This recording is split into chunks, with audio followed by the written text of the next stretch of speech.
Hello and welcome to the Diary of a Self-Published Author with me, Stuart White.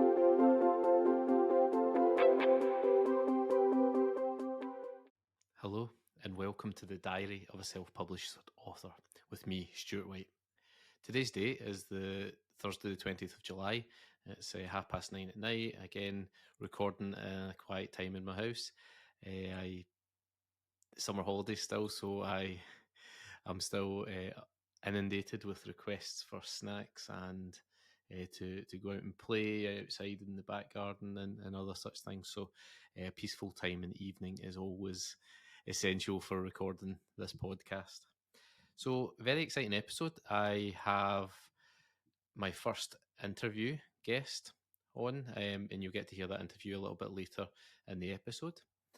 We're going to talk a little bit as well about some of the experiments I've been doing this week. I've been looking at things like trying to build my reader newsletter and some of the strategies that I've been trying to implement to do that. And I've also been working a little bit more on my Facebook and Amazon ads and looking at Amazon attribution as well in terms of improving the reporting stage of working with those ads for your sales of your books. And so that's been obviously very interesting as well. So I will talk a little bit about both of those in the next few minutes. So let's start then with a discussion about mailing lists. Now, I think that's probably one of the most important things that you can own as a self-published author is a mailing list. And the reason for that is because you sell through Amazon, and so therefore they hold all the data for your readers and the people that are buying your books. And it can be very difficult for you then to know who is buying your books, who are interested in your books, and therefore to follow up with them if you want to sell them a subsequent book or to give them some sort of bonus or extra. And so if you've got a mailing list and obviously you own that, you have everyone's email, they've consented to sign up for that, then you can keep in touch with your readers. And it definitely is something that I'm been more conscious about now as I'm starting to publish more books and to start to develop my indie career. So I've been doing quite a lot of reading about building mailing lists. I've done a couple of webinars and courses as well. And so this week I've been focusing really hard on what's called your reader magnet. And if you don't know what a reader magnet is, it's essentially something that you give to a reader in exchange for them giving you their email and signing up to your email list. There's sort of divided opinion about the use of free things to get people to sign up to your mailing list, especially if it's free stories or full novels, or if it's short stories or novellas and so on, things which you could potentially sell. And the kind of people who sign up for freebies are often not the kind of people who would then go on and buy your books in the future. And I guess when you're building your mailing list, what you want quality over quantity, right? So it's a tricky balance to be had there. But I've been looking at it and thinking, well, at this stage, I'm quite early on. I'm still very much at the developing author and growth stage. So I want to start building that list. And I think often people just don't want another email in their inbox every month. The number of newsletters and so on that come out now, it's like when you buy a jumper on Next and then you're getting an email from Next every second day with all these discounts and offers and so on. People don't want their inbox to be invaded. They want their space, and so you have to really, really make sure that it's worthwhile for someone to sign up. And that might be the little deciding factor that makes someone who is actually interested in you and your work, but they don't want another email. Well, maybe they will just accept that they're going to get another email in exchange for something like a reader magnet. So anyway, this week I've been working on 2 different reader magnets, and I'm going to continue working on them over the next few days with a view to maybe launching that next week. The mechanism through which I'm going to launch the reader magnet campaign as well is going to be via BookFunnel. And again, if you've not heard of BookFunnel, they are a company who will deliver your PDF or your MOBI files or whatever straight to readers.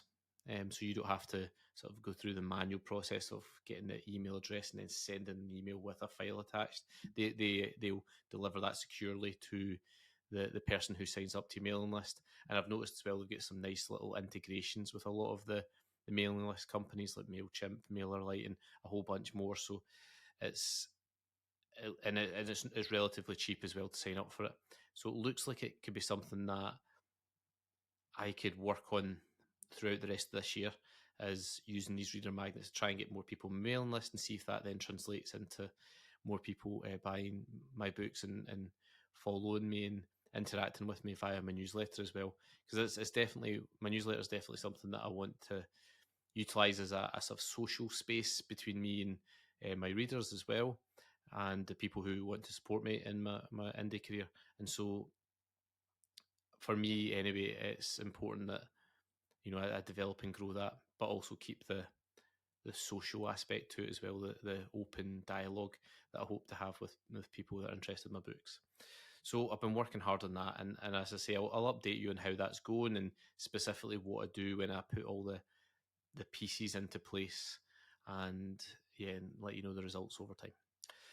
So the second thing that I've been up to this week is working on improving my ads and trying to work out where the ads are going well and where they're not going so well. At the moment, overall with ad spend versus return, it's more in the spend column than it is in the return column, and so I'm trying to sort of slowly, I don't want to do, you never want to rush with ads. You want to do things gradually and over time, and see results over 7, 14, 21 days after you make small alterations to see the impact of those. But I'm hoping to sort of try and nudge that towards the break even area in terms of spend and return. I think a lot of people would say, well, what's the point in doing it if you're not going to make any money from it? For me anyway, at this stage, it's about building the readership, and if the spend and return are pretty much equivalent, then I'm going to be pretty happy with just one book out, and obviously a second coming up soon, and a third later in the year. But with just one book out right now, if I could break even, I'd be delighted with that. And I know that many authors would feel similarly, who have been doing ads for a while. The reason most authors make a profit through ads is because they have multiple books, and so they get that read through effect where they get the first one through the ad and they read it and they like it, and then they choose to go on and buy your other ones, where obviously there's no spend to get them to buy the subsequent ones, and that's where you start to get a bit more return on the initial ad spend. So that's obviously more long term thinking for me, but at the moment just break even would be ideal. So yeah, I've been refocusing some of my targeting in my Facebook ads, for example. So I looked at some of my statistics, and I found that the people who were clicking most on the link to take them through to Amazon were in the 50 plus age range. So I'm guessing, but I get obviously not limited to, a lot of grandparents there who are looking to buy books for their grandkids.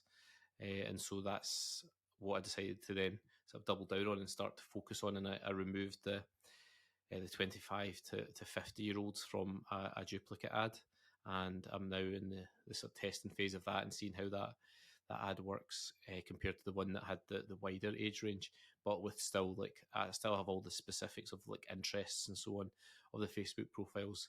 And I hope that I'm targeting the right people, because the ads are getting lots of clicks.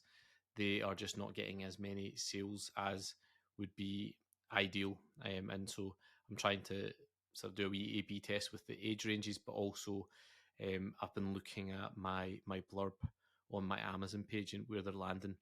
So I have a feeling, because the cover is used in the ad initially, I've got a feeling it's not the cover that's putting people off, and so it has to be the blurb part of my Amazon sales page. So that's something I'm going to be looking at as well, to sort of maybe see if there's something I can do there just to get more conversions from the people that are clicking over from both the Amazon and Facebook ads to my sales page.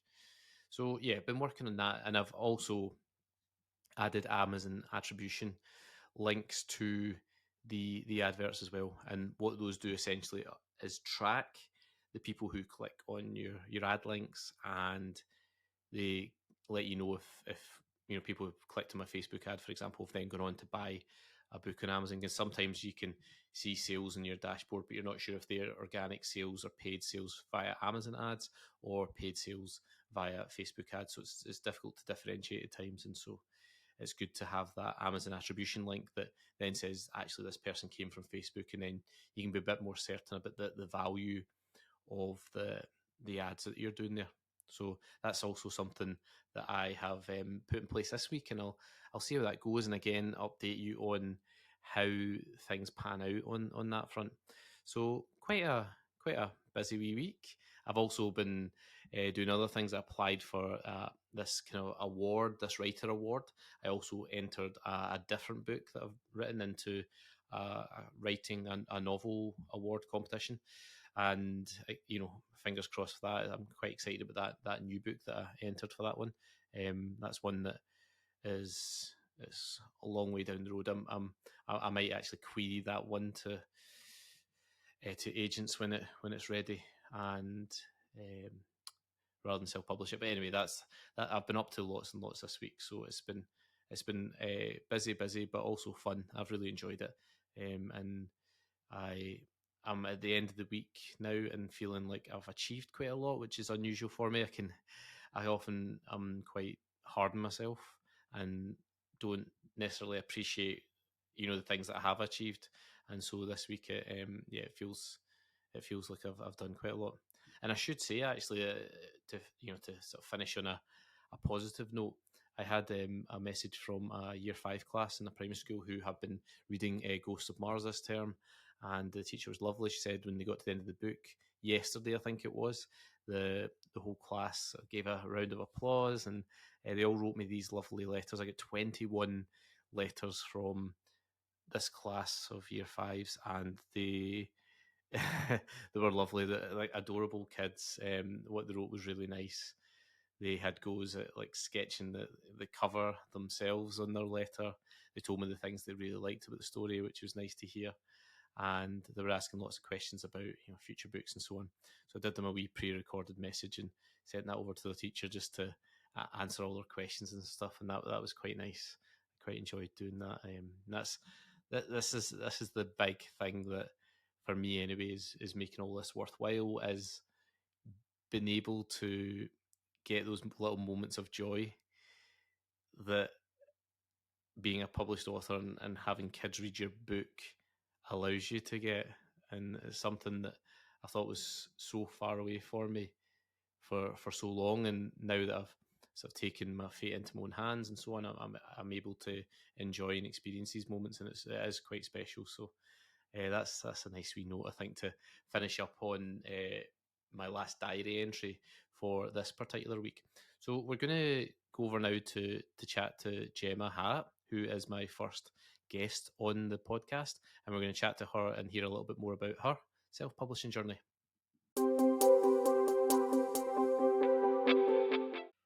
Hi everyone. So I'm joined today by Jemma Hatt, who's a self-published children's author, and she's going to be chatting to us a little bit about her books and her self-publishing journey and the things that she finds are effective and work well for her. So let's get started with the interview, I think. Jemma, could you tell us a little bit about yourself and your books? Sure. Hi, everybody.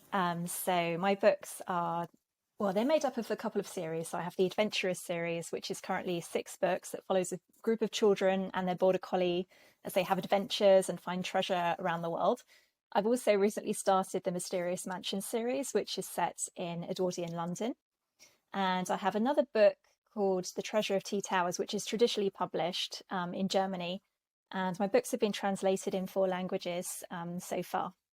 I started publishing in early 2019. Okay, that's brilliant. So straight on to the questions then. First of all, what inspired you to start self-publishing your books? What was the spur that got your journey going? So I'd finished my first book, the first draft of my first book, and I did what I think a lot of people do, in that I wrote to agents and submitted my work out. And I didn't hear a lot back. It took a long time, and when I did get responses, they were all form rejections, apart from a couple of publishers. And one was an acceptance, but it wasn't a model that I wanted. And the other one was a rejection, but they showed that they had read the sample that I sent them and had some really positive feedback. And I very quickly, within the space of a few weeks, realized that I'm not a very patient person and that I wanted to have a bit more control. So I had already started looking into other ways of publishing.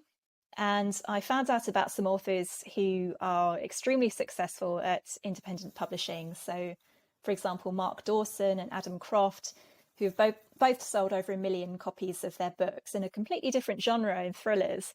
But seeing their books and seeing how professional they looked and how much their readers loved them, it inspired me to look into that. And then it gave me the confidence really to go ahead, and I found an artist whose work I really liked and an editor I wanted to work with, and it just went from there really. Okay, so question 2, what are the best and worst aspects of self-publishing your books? Oh, it's a big question, and I'd say, having been mostly self-published but experienced a traditionally published book as well, there's pros and cons to both, and I wouldn't say that one is better than the other, they're just different. So the best things about self-publishing for me are the control that you have. So you can launch a book much quicker when you're not waiting for a large mainstream publisher to be ready to publish it. They usually, traditional publishers, as you'll know, usually plan a year or 2 years in advance, whereas you can just decide when you're ready to hit go if you want to. And that's worked really well for me, especially writing a series, because I receive a lot of inquiries from my readers and their families. When is the next one coming out? When is the next one? And you can kind of work and write as you go and publish when you're ready to, once everything's set. You don't have to work to anyone else's schedule. So I've really valued that. I think also a real advantage of self-publishing is that there's no shelf life. So with traditionally published books, a publisher will choose typically 5 or 6 books per year that they're really going to get a big push behind and spend a lot of marketing money on, and really go for the shop placement and, take to the fairs. Whereas when you're running your own publishing company, you're obviously going to put maximum effort into marketing your own books and into advertising and placement for those. So quite often, and this was the case for me, an independently published book won't necessarily peak immediately after you release it in the same way that a traditionally published book would. So I didn't really sell large numbers of my series until about over a year, probably about 15 or 16 months after the release of the first book. So I was on to book 3 by that point. That's when the numbers rocketed from where they were when I first started. So it gives you a chance to really push your backlist to maintain growth and maintain sales, when quite often I think in commercial trade publishing, the industry can be a lot more brutal. If something doesn't hit the numbers in the first few weeks, then, they'll start potentially shipping it off to, mass discount, or they might not follow up with later works from that author. Whereas you've still got the opportunity to find readers for books that aren't brand new in the previous few weeks. Another advantage I'd say is that you can write what you want, not necessarily what publishing executives think are the latest trends. And I don't always think that what publishing people want you to publish is always the same thing as what young readers want to read. It can be, but there can be a discrepancy there as well. So it's an advantage for me to be able to write the things that I want to write about. And I really write about the adventures that I would like to be having when I was that age, in the target readership age. Coming on to the flip side of that, there are some things that are disadvantages about self-publishing. So there's obviously more of an upfront cost, in that you have to fund, and you should fund, professionals to help you with your book, to turn your book into a product that really needs to be able to stand up next to books that are being released by traditional publishers. And it is becoming more expensive to release books now. The cost of paper, and this is for everybody in the industry, not just small independent publishers. The cost of paper has gone up something like 75% in the last year or two. So if you use Ingram Spark as a self-published author, I've lost track of how many times they've increased their prices in the past couple of years. Amazon KDP has just increased their prices, although they had maintained the same price level for quite a few years. So the margins are becoming tighter if you're self-publishing, but I think that is probably true for traditionally published books as well, but the author won't necessarily see so much of that up close as we do as independent authors and publishers. Bookshop placement is more difficult as a self-published author. My books are in some bookshops in Waterstones that I'm aware of, and I haven't done anything, to be honest, to bring that about, so I don't know quite how that has come about. But I know that when I have tried to get the book stocked in independent bookshops, I haven't been well received. There's still a little bit of snobbery around self-published books, and I think it is going down. Fewer people are snobbish about it because it's so inclusive. When you go into schools, you want to be able to say, everybody has the potential to be an author and to have your books out, and it doesn't have to be your main job. You can publish and have another job as well, and I think that's a really inclusive message to go out to young people. It shouldn't be this closed shop that is based on a few of the big players. So it's opening up, but with that there is still a bit of snobbery. It's a shame because that tends to come, in my experience, from small independent bookshops, and they're independent businesses in the same way that we are. And I know there's some wonderful independent bookshops as well that really support all authors, including independent authors. But there are some that are a little bit backwards in their ways of thinking as well. And ultimately, for me, I experienced that very early on. So I've just not focused on it since then. I focus on other ways to advertise and market my books. I'd say another thing that is more difficult with independent publishing is that you have a lot more to do than you do if you're a traditionally published author. So there's a lot more logistics to arrange. You have to be more IT savvy, which can be difficult for some people. So I would say that self-publishing isn't for everybody if you don't like to have your hand in lots of different, jobs and things to do. It was really strange for me when I had a traditionally published book that came out a couple of years after I started self-publishing, because when it was released, I didn't have to do anything. I mean, I promoted it, and of course there's always promotion that authors have to do, whichever side of the fence you're on. But it was strange just seeing it go out there and not having to worry about, is it showing properly on all of the retailers' websites, and is it available, and have I done everything? Have I, sorted everything out? So it's less stressful being a traditionally published author at launch, I think, from that point of view, than it is launching a book as an independent author. Those are some of the things that come to mind. So question 3, what one piece of advice would you give to a fellow self-published author who's at the very start of their journey? It's difficult to narrow it down to one piece of advice, but thinking about some of the advice that I received that was most helpful to me, it was to treat it like a business. So what I mean by that is use professionals that you work with, know what you're spending, know what is working and what isn't working. So when you come to advertise, just as an example, you might have a lot of clicks on your book, but those clicks aren't turning into sales. So that would tell you that your cover is attracting people, but there's something on your product page that isn't quite hooking the reader in, or the parent in our case with children's books. So it might be the description, it might be the reviews, but that's something you can tweak once you look at that.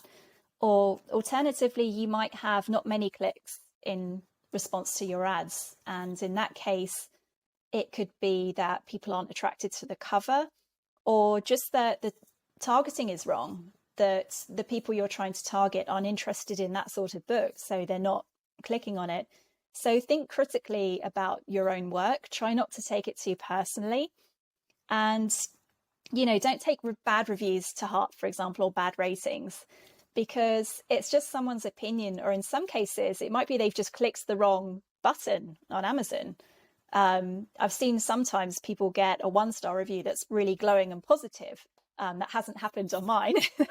The low-star reviews are quite negative normally.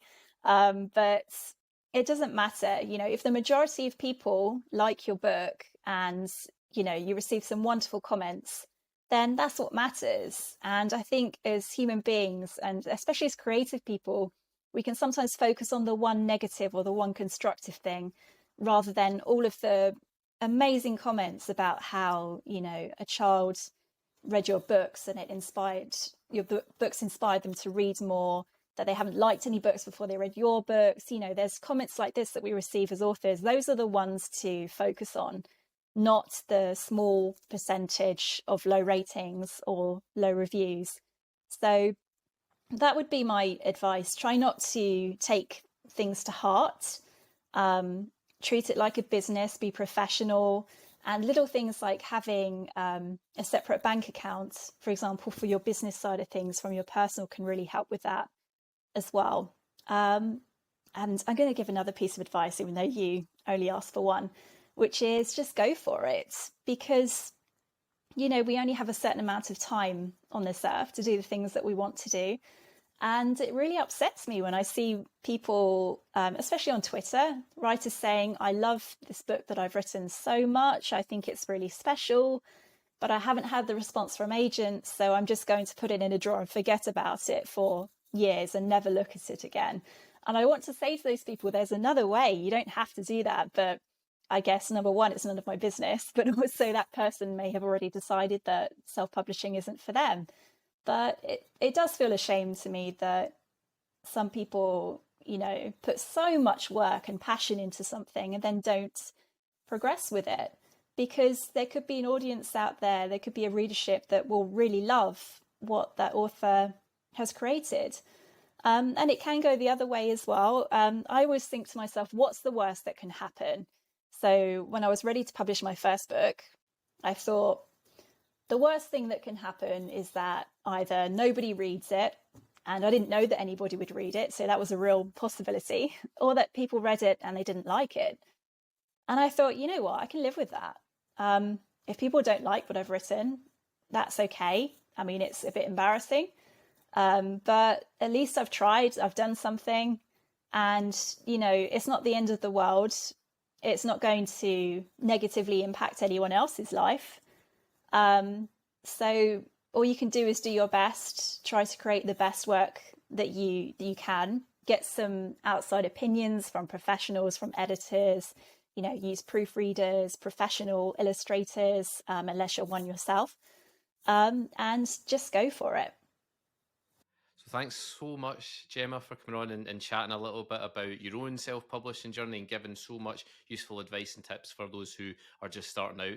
It's been really great getting to chat to you, and I hope that people have really benefited from all the information and experience that you've shared. So thanks so much for joining me in the podcast. Thank you for having me. So that was such a great interview. I didn't get a great amount of opportunity to talk, but I was just really happy listening to all that great advice that Jemma gave us. And she's very experienced. She's been doing self-publishing for a while. She's got lots of books out now. She's doing very well. I know that she does lots of Amazon ads and such things as well. Quite often our books get wrecked together on the Amazon page when I'm searching. They must be in the same category or something. So it's nice to get a chance to chat with Jemma, and I hope that you enjoyed listening to her. And that's something I'll regularly put in as a little segment in the show if people enjoy listening and hearing from other self-published authors as well, and hearing what they're up to and their best bits of advice and tips for anyone else who fancies to go down that route. Because I think that the way that every individual approaches self-publishing is always very different, and it's unique to them and their circumstances and their budget and ambitions and all these different things. So it's nice to hear alternative perspectives and takes on what's happening. So yeah, that was lovely, and a nice way to wrap up this latest episode of the Diary of a Self-Published Author. I've been Stuart White, and I'll see you all next time. May the force be with you.